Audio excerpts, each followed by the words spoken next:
Hi friends, అందరికీ నమస్కారం. Friends, ఏపీలో ఎన్నికల సమయంలో ఇచ్చిన మరో ముఖ్యమైన హామీ అయితే కనుక 50 ఏళ్లు దాటిన వారందరికీ కూడా 4,000 రూపాయలు పెన్షన్ అయితే కనుక పంపిణీ చేస్తామని ఎన్నికల సమయంలో హామీ అయితే ఇచ్చారు.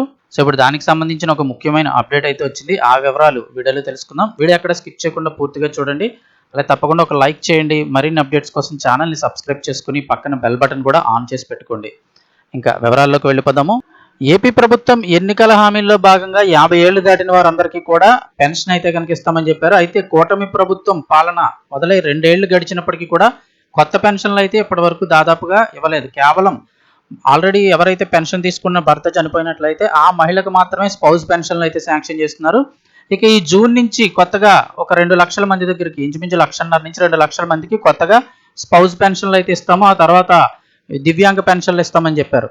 వృద్ధాప్య పింఛన్లు మాత్రం ఇప్పటి వరకు రాయలేదు. అయితే ఇప్పుడు 50 ఏళ్లు దాటిన వారందరికీ కూడా పెన్షన్ ఇస్తామని అయితే చెప్తూ ఉన్నారు.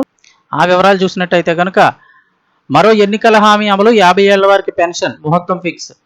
ఏపీలో కూటమి ప్రభుత్వం మరో ఎన్నికల హామీ అమలుకు సిద్ధమైంది. 2 ఏళ్ల పాలన పూర్తి చేసుకుంటున్న వేళ మరో హామీ దిశగా కసరత్తు చేస్తోంది.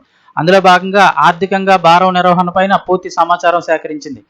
కూటమి కనుక అధికారంలోకి వస్తే బీసీ, ఎస్సీ, ఎస్టీ వర్గాలకు 50 ఏళ్లు నిండిన వారందరికీ కూడా పెన్షన్లు అందిస్తామని హామీ ఇచ్చింది. ఇప్పుడు ఈ హామీ అమలు దిశగా నిర్ణయం తీసుకుంది. వచ్చే కేబినెట్ భేటీలో అధికారికంగా ఇక ఆమోదముద్ర వేసేందుకు రంగం సిద్ధమైంది. ఏపీ ప్రభుత్వం మరో ఎన్నికల హామీ అమలుపైన నిర్ణయం తీసుకుంది. కొత్తగా పెన్షన్ల మంజూరు చేయాలని ప్రభుత్వం నిర్ణయించింది. 60 ఏళ్లు నిండిన వారికి వృద్ధాప్య పింఛన్లు మంజూరు చేయడంతో పాటుగా బీసీ, ఎస్సీ, ఎస్టీలకు 50 ఏళ్లకే పెన్షన్ ఇస్తామని గత ఎన్నికల్లో కూటమి నేతలు హామీ ఇచ్చారు. ఇప్పుడు ఆ హామీ అమలుపైన తుది కసరత్తు జరుగుతోంది. ఇప్పటికే రాష్ట్రంలో 62.5 లక్షల మందికి సుమారు 28 రకాల పెన్షన్లు అందుకుంటున్నారు. కొత్తగా చేరే లబ్ధిదారులతో కలిసి ఈ సంఖ్య 77 లక్షలకు చేరనుంది. కూటమి ప్రభుత్వం ప్రతి నెల 2,720 కోట్ల రూపాయలు పెన్షన్ల కోసం కేటాయిస్తున్నారు. ప్రతి నెల ఇకపై అదనంగా మరో 700 కోట్ల వ్యయం అవుతుందని అంచనా వేస్తున్నారు. దీనివల్ల ఏటా అదనంగా 8,400 కోట్ల రూపాయల అదనపు భారం పడనుంది. ప్రతి సంవత్సరం కూడా ఎన్టీఆర్ భరోసా కోసం రాష్ట్ర ప్రభుత్వం 41,000 కోట్ల నిధులు వెచ్చిస్తోంది. వృద్ధులు, దివ్యాంగులు, వితంతువులు తదితరులకు ఇంత భారీ స్థాయిలో బడ్జెట్ కేటాయించడం దేశంలోనే రికార్డుగా అయితే పేర్కొంటున్నారు. ఇక 2 ఏళ్ల పాలన పూర్తవుతున్న వేళ ఈ నిర్ణయం. ఏపీలో కూటమి ప్రభుత్వం ఏర్పడి 2 ఏళ్లు పూర్తిగానుంది. దీంతో ఈ హామీ అమలు దిశగా ఆర్థిక శాఖ అధికారులు పూర్తి వివరాలు సేకరించారు. అదేవిధంగా కూటమి ప్రభుత్వం ఏర్పాటు తర్వాత నెలకు 4,000 పెన్షన్ పంపిణీ చేస్తున్నారు. వాలంటీర్ల స్థానంలో సచివాలయ సిబ్బందికి పెన్షన్లు అందజేస్తున్నారు. ఇక ఇప్పుడు అన్ని రకాల అదేవిధంగా అన్ని ఇతర కేటగిరీల పెన్షన్లు కూడా పెంచి అమలు చేస్తున్నారు. ఇప్పుడు ఎన్నికల హామీల్లో భాగంగా బీసీ, ఎస్సీ, ఎస్టీ వర్గాల్లో 50 ఏళ్లు నిండిన వారికి పెన్షన్లు మంజూరు చేయనున్నారు.